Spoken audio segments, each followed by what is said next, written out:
Hello, my name is Adrienne, and if you've never watched one of my videos before, my purpose and my passion is to empower moms to provide a stable, healthy environment for their children by supporting them through homeschooling and sharing ways to live toxin-free. This video, I'm going to specifically focus on homeschooling and kicking off your first day of homeschool. So back to homeschool. This is something that is relatively new. I think I started doing it probably last year. It came up on my Pinterest feed or something, and I saw to celebrate back to school, back to homeschool, instead of just jumping in. Sometimes I like to revert back to my public education years and just jump right in like I'm doing the first day of school with my students, instead of really relishing and celebrating and getting excited about homeschooling my kids. I want them to be excited when school starts. I don't want them going, oh, school's starting, right? So I found some ideas that I really thought were fun and exciting, and we are implementing them throughout the week to make it back to homeschool week, not just the first day. So I'm gonna go ahead and share just a few ideas that I found that I'm trying with my kids this week, just to make it exciting and extra special because we're homeschooling, right? And we can.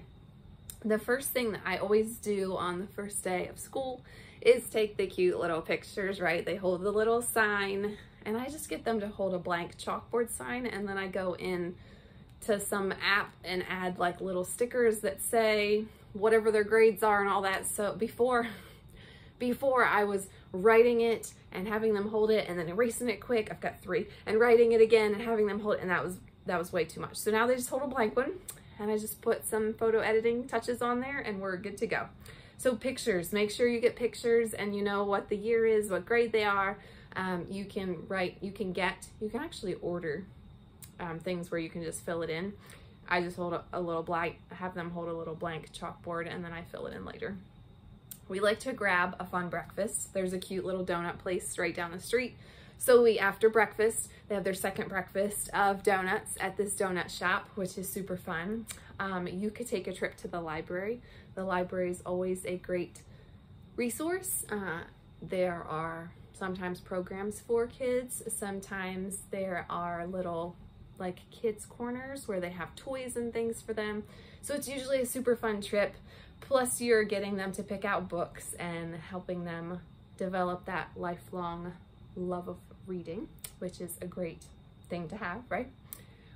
You can also take a fun activity. Today we went to a little like kids indoor play area for a couple of hours. So a trampoline park, a playground, a play area, something that they're gonna really like, and it's gonna wear them out, so then you have some chill time later in the day, right? Fun activity to really like kick off your school year. You can have them do those little about me pages. I love to look at those from like years ago just to see how they change each year and what sometimes their favorite color changes, sometimes what they want to do when they grow up changes, and it's just neat to see how that all progresses. But you can find tons of different about me pages. I usually just search for one that looks fun, and we do a different one every year. Some people do the same one every year, so then you can really compare kind of whatever your preference is, right? Like everything else. You can make a family bucket list with things that you want to accomplish this year in your homeschool journey. Maybe that's traveling. Maybe it's you want to go to the zoo 15 times. I don't know what your family bucket list is, but your family can sit down and write some fun things that you'd like to accomplish this year. Maybe it's school related. Maybe you want to write some goals with your kids about what they are going to be able to accomplish at the end. Or maybe it's just a list of places they'd like to go. Super fun. Speaking of the zoo, take a trip to the zoo. The zoo is so fun, and there are so many opportunities to squeeze in some little nuggets while you are walking around the zoo. You can make it fun and do a scavenger hunt, or you could have them carry around like a little clipboard and take notes. There's lots of possibilities there when you're going to the zoo and you're talking about animals, and you can talk about habitats, lots of things. You could do a little tea party. Tea party and poetry is a big deal to some people. They do it pretty religiously. I'm going to start that this year probably only once a week, where we have a little tea time and we read some poetry, and just to make that time special for them. I think poetry is a beautiful way of expressing, and when you pair it with a tea party, that's like a win-win for kids, right? You could play a family board game or your family's favorite game. You could watch a movie to kick off your back to school. You could read a book together. Family read aloud time is great. Great to read to your kids, even when they're older. You could have a art time. There's a great YouTube channel called Kids Art Hub on YouTube, and it's actually an illustrator, like that's his job. He's an illustrator, and he walks you through how to draw things, and it's very simple. And if you follow him step by step, you can create pretty crazy artwork. A lot of times he'll have his kids or his wife with him, so that you have two different examples to see. It's pretty neat to see all the different, there's so many options now. There's hundreds of videos to sort through, but he'll usually do things on the holidays like Mother's Day and Christmas time. There's lots of little ideas in there for you to do. So if art is not your thing, there are resources out there, and my daughters love to do the Kids Art Hub. You could even decorate your sidewalk with sidewalk chalk, or your driveway.